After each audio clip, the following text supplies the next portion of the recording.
নিজ হাতে উপার্জিত কামাই এটা পৃথিবীর শ্রেষ্ঠ কামাই, আলহামদুলিল্লাহ। পরিশ্রমের মাধ্যমে যে উপার্জন, এটাকে ইসলাম আমাদেরকে উৎসাহিত করে।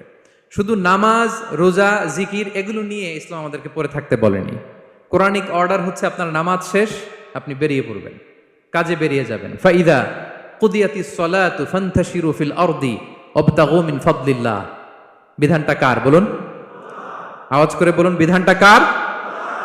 এটা কোরআনিক ভার্ডিক্ট, কোরআনের বিধান। নামাজ শেষ, গোল হয়ে বসে জিকির করতে বলা নাই আল্লাহ। আল্লাহ বলেছে ফান্তাশিরু ফিল আরদ ওয়াবতাগু মিন ফাদলিল্লাহ, জমিনে ছড়িয়ে পড়ো, আল্লাহ রিজিক তালাশ করো। নামাজ শেষ, বেরিয়ে যাবেন। কৃষক চলে যাবে মাঠে, শ্রমজীবী চলে যাবে ফ্যাক্টরিতে, শিক্ষকরা চলে যাবে তাদের শিক্ষা প্রতিষ্ঠানে, কর্পোরেট ওয়ার্ল্ডের লোকেরা চলে যাবে তাদের প্রতিষ্ঠানে। ডেভেলপমেন্ট করতে হবে, সিভিলাইজেশন করতে হবে। নামাজের পরে গোল হয়ে বসে থাকা চলবে না। কি ব্যালেন্স দেখেছেন ইসলাম? আজান হয়েছে তো মসজিদে আসো, নামাজ শেষ